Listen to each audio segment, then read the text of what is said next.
E aí pessoal, tudo bem com vocês? Sejam muito bem-vindos ao canal Autos Motivos, o meu nome é Ricardo. E hoje eu vou estar apresentando para vocês um vídeo contando a história de um dos carros mais emblemáticos do Brasil, o Chevrolet Opala. Mas antes da gente seguir contando a história do Chevrolet Opala, eu vou perguntar para você, você já é inscrito no canal Autos Motivos? Ainda não? Então aproveita essa oportunidade, inscreva-se no canal. Deixe aí nos seus comentários o que você está achando, participe com a gente, já tem uma série de vídeos legais aí para você acompanhar e tem muita coisa bacana vindo pela frente. Então não esquece de ativar o sininho para você receber as notificações quando sair vídeo novo e qualquer outra novidade aqui no canal Autos Motivos. Acompanhe a gente também nas redes sociais, no Facebook e no Instagram, tá certo? Uma vez dito isso, acompanhe com a gente aí então a história do carro, um dos carros mais queridos e mais amados do Brasil, o Chevrolet Opala. Acompanha com a gente aí. É no silêncio de um Chevrolet que o meu coração bate mais alto. Enquanto o mundo perde a forma, eu me encontro em mim. E é aqui que eu sempre vou seguir meu coração. Bate mais alto dentro de um Chevrolet.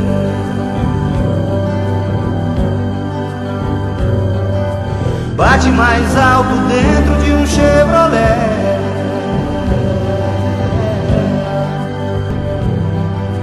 Bate mais alto dentro de um Chevrolet. Então, no 6º Salão do Automóvel, no ano de 1968, a General Motors do Brasil apresentou o Chevrolet Opala. Esse que seria o primeiro carro de passeio a ser fabricado no Brasil. Até então, a marca só produzia veículos utilitários. O Chevrolet Opala chegou aos consumidores como modelo 1970. O Opala veio em duas versões, a Standard e a Luxo. Vinha numa carroceria sedã de 4 portas, com opção de motor 2.500 de 4 cilindros e 80 cavalos vapor, ou o 3.800 de 6 cilindros em linha e 125 cavalos vapor. O projeto brasileiro, o Opala, ele foi na verdade construído na base do Opel Rekord, que é europeu, era um carro europeu. E a motorização veio do americano Impala. Inclusive até tem uma história aí que a fábrica na época teve um certo problema porque na linha de montagem você usava ferramental em medidas em sistema métrico e sistema imperial, porque como o carro veio com partes, era baseado no Opel Rekord da Europa e o motor americano, em princípio houve um certo problema, até que depois eles corrigiram isso passando para o sistema métrico, que é o sistema brasileiro. Então o Chevrolet Opala já chegou aí causando um impacto muito positivo no consumidor brasileiro. Era um carro novo, era assim completamente diferente. O que eu quis dizer com um carro novo, obviamente era um carro novo, mas o que eu quis dizer é que era um modelo completamente diferente. Era um carro confortável, era um carro espaçoso, era um carro potente, algo que veio para realmente se consolidar no mercado brasileiro. No ano de 1971 é criada a versão mais luxuosa até então do Opala, o Opala Gran Luxo. Nesse mesmo ano de 1971, a versão que iria fazer o coração de muitos brasileiros bater mais forte, o Opala SS. Os primeiros Opalas SS saíram na carroceria sedã 4 portas, motor 6 cilindros em linha, entretanto eram 4.100 com 138 cavalos. O Opala SS realmente era um modelo muito diferenciado, um esportivo, no interior o volante de 3 raios, contagiros, enfim, já de princípio o carro agradou muito. A partir de 1972, então, a General Motors fabrica o Opala na carroceria coupé de 2 portas. Então, o Gran Luxo também saiu nessa configuração de 2 portas, com teto de vinil, tanto para 2 portas como para 4 portas, e a versão SS, obviamente, também na carroceria coupé de 2 portas. A partir daí é que a carroceria, o SS de 4 portas, começa a desaparecer. Por quê? O SS ele ficou tão bem na carroceria de 2 portas que ficou, o coupé deu aquele ar esportivo, ficou muito melhor, e isso ocasionou que por acabar com o Opala SS de 4 portas.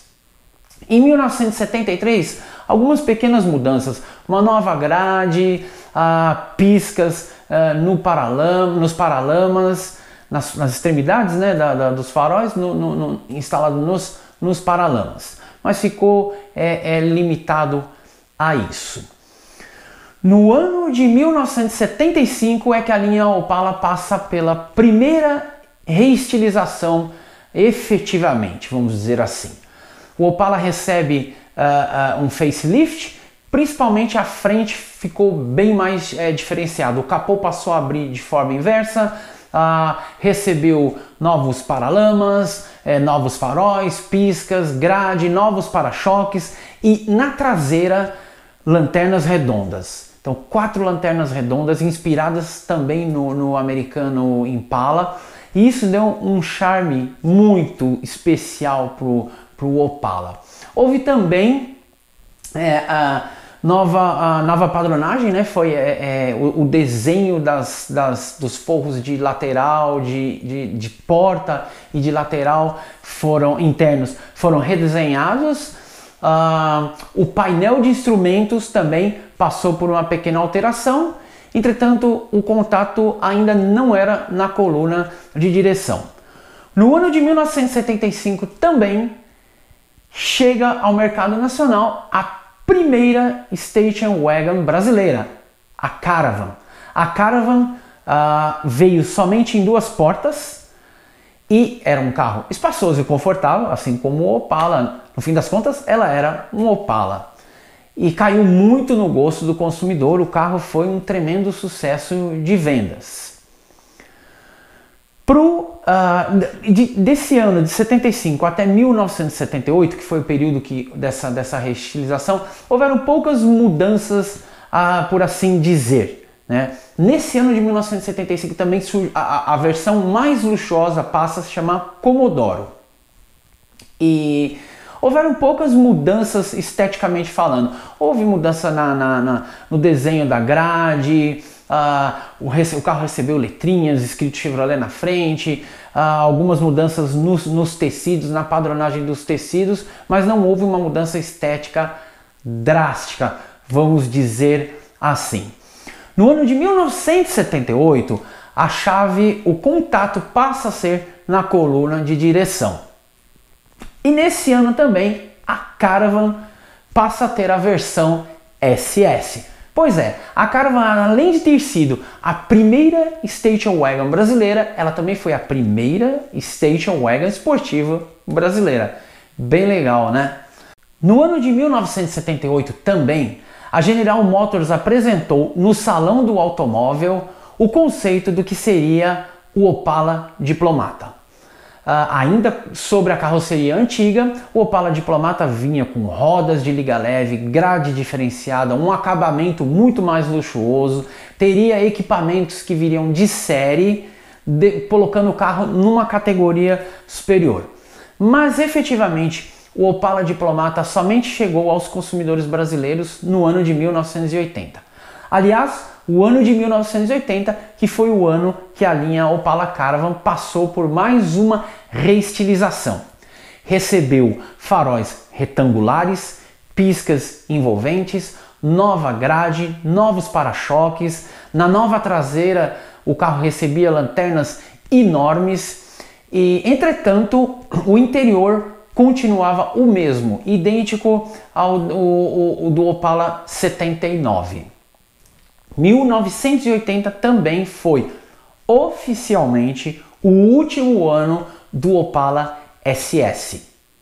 Entretanto, pouquíssimas unidades foram fabricadas em 1981, inclusive com o painel novo.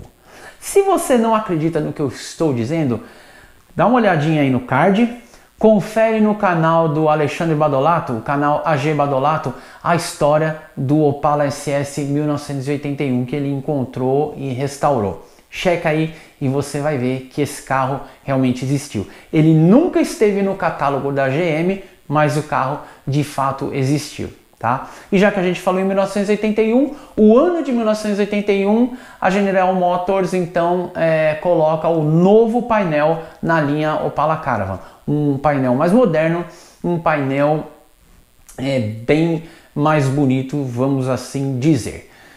Para o ano de 82, a diferença estética que houve em relação a 1981 foi o borrachão do para-choque. Passou a ser um borrachão frisado, antes era liso, e foi assim até 1984. Em 1985 houve uma nova alteração, não chegou a ser bem uma reestilização, mas foi uma alteração. O carro recebeu para-choques mais encorpados, com polainas plásticas nas extremidades, recebeu nova grade dianteira, recebeu maçanetas embutidas, as lanternas traseiras tinham um novo desenho, no interior os bancos agora tinham um encosto de cabeça separado, não eram mais bancos inteiriços, novos grafismos e luzes no painel de instrumentos e para a versão diplomata, agora na frente eu passava a receber o farol de neblina junto do farol. Então ficava um conjunto que vinha até uma moldura, então era o pisca, o farol e o farol de neblina. E também o diplomata passou a receber apliques na lateral, em vez de ter borrachão, ele tinha apliques na lateral, na parte baixa do carro, identificando como a versão diplomata. E essa configuração foi de 85 até 1987. Em 1988, mais uma mudança. A frente recebe novos faróis, nova grade, a frente fica com uma cara mais assim próxima do Monza, vamos dizer assim. Os faróis eles passam numa peça única, tem incorporado faróis e faróis de neblina, isso para a versão diplomata. Na traseira, as lanternas agora, antes a lanterna era dividida verticalmente, pisca, lanterna, luz de freio e ré. Passa a ser dividida horizontalmente. Então na parte de cima você tem pisca e a luz de ré e a parte de baixo lanterna e luz de freio. Bom, pessoal, na verdade aí só uma correção, né? Vocês viram que está invertida a informação. As lanternas são pisca e luz de ré embaixo e lanterna e luz de freio em cima, só para que fique a informação corretinha, beleza?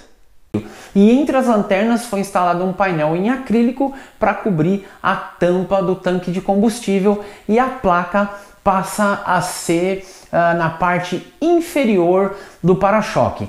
A única exceção, o Opala SL, que continua ainda tendo a placa tampando, na verdade cobrindo a tampa do tanque de combustível. O interior também sofreu alterações nos padrões dos tecidos, nos desenhos, e o borrachão praticamente ficou o mesmo. E esse ano de 1988 foi o último ano da carroceria coupé de duas portas. Uma pena, né? E essa configuração durou, com exceção do Opala Coupé de 2 portas, até 1990. Em 1990, o Opala Diplomata e a Caravan Diplomata recebem lanternas fumê. Ano de 1991 é o ano em que o Opala recebe a sua última reestilização. Ele recebe novos para-choques envolventes e novos apliques laterais pintados na cor do carro na versão Diplomata. O carro vem equipado com freio a disco nas 4 rodas, novas rodas de liga leve, novo desenho do interior, novo volante e o carro vem com a opção também de vir com bancos de couro de fábrica. O Opala Diplomata 91 também passou a ter os retrovisores embutidos à frente dos quebra-ventos, que na verdade foram extintos. Mas isso só para o Opala. A Caravan continuou com os quebra-ventos e o retrovisor ainda instalado nas portas, tá? Para o modelo 92, o Diplomata recebeu o câmbio Clark de 5 marchas. E dessa forma, no dia 16 de abril de 1992, da linha de montagem do Opala saem os 2 últimos Opalas. Um Opala Diplomata e uma Caravan Ambulância. Ao contrário do que muita gente pensa, o último Chevrolet Opala não foi um Opala preto. Tem aí uma matéria que rola com um cara que trabalhava na General Motors dizendo que esse Opala preto foi o último Opala fabricado. Entretanto, não é verdade. O último Opala fabricado, um Opala Diplomata de cor vermelha, né, ou vinho, ele está na coleção de Alexandre Badolato, que eu já mencionei, o cara que tem o Opala SS 1981. O Alexandre Badolato, além de ser o mago dos Dodges no Brasil, ele também tem uma coleção de carros bem peculiar, e nessa coleção estão justamente o último Opala Diplomata, a última Caravan, que é uma ambulância que ele está restaurando, que é essa 92, e segundo o que ele disse, ele vai recriar aí a fotografia que foi feita no dia 16 de abril de 92. E aí, além de ter o último Opala, o Alexandre ainda tem o primeiro Ômega que passou pela linha de montagem na Chevrolet. Mas o que eu quero dizer depois você confere no canal AG Badolato, eu vou deixar na descrição aqui desse vídeo o link para você acessar o canal do Alexandre e conferir aí essas histórias pitorescas que ele tem com o último Opala, com a última Caravan. É muito legal, tá? Mas o Chevrolet Opala foi um carro que fez parte da vida de muitos brasileiros, sejam daqueles que puderam comprar o carro, tiveram o prazer de comprar o carro 0 km, outros que compraram o carro de segunda mão, outros que sonharam com o carro, outros que abriam o álbum de família e via ali a fotografia de um tio, de um primo, de um avô, do pai e da mãe num Opala, que via nas ruas os Opalões passando. Quem é que nunca quebrou o pescoço para um Opala SS passando acelerando com 6 em 2? Que ruído maravilhoso! Quantas noivas não chegaram na porta da igreja a bordo de um Opala? E quantas ainda não vão chegar, não é verdade? Então, o Opala também, assim como todos os carros, né, ou a grande maioria, teve aí suas versões criadas por concessionários ou por oficina, como por exemplo a Caravan de 4 portas, que nunca foi fabricada pela GM, o Opala conversível, enfim. O Opala é um carro que participou na vida, que fez parte da vida de muitos brasileiros, direta ou indiretamente. É um carro que tem uma legião de fãs muito grande. É um carro que é muito importante para a história automobilística brasileira. Sem dúvida, o Opala é um carro que daqui 100 anos, quando alguém tiver ali, algum historiador estiver vendo sobre a história automobilística brasileira, com certeza vai estar falando do Opala, vai estar mostrando algum exemplar que com certeza vai estar ali conservado, porque tem muita gente cuidando aí dos Opalões, que está passando aí de pai para filho, e esses carros vão aí perdurar, e aí com isso guardando a história de um carro que foi tão importante para a indústria automobilística brasileira, um carro que escondeu a idade, ele venceu aí, ele continua aí forte e imponente entre carros de concepção muito mais moderna, inclusive carros da própria General Motors. Então, dessa forma eu vou terminando o vídeo de hoje, que foi falando sobre esse carro, que foi muito prazeroso falar do Opala.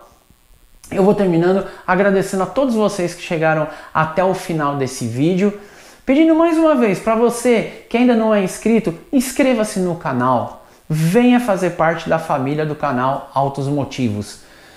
Dá uma olhada nos vídeos que a gente já tem aí e deixa nos seus comentários da onde é que você está assistindo o nosso canal, qual lugar do Brasil ou do mundo, tá certo? Muito obrigado por assistir esse vídeo, muito obrigado por fazer parte aqui do Autos Motivos, você que já está aqui com a gente, e até o próximo vídeo aqui no canal Autos Motivos. Um grande abraço e fui!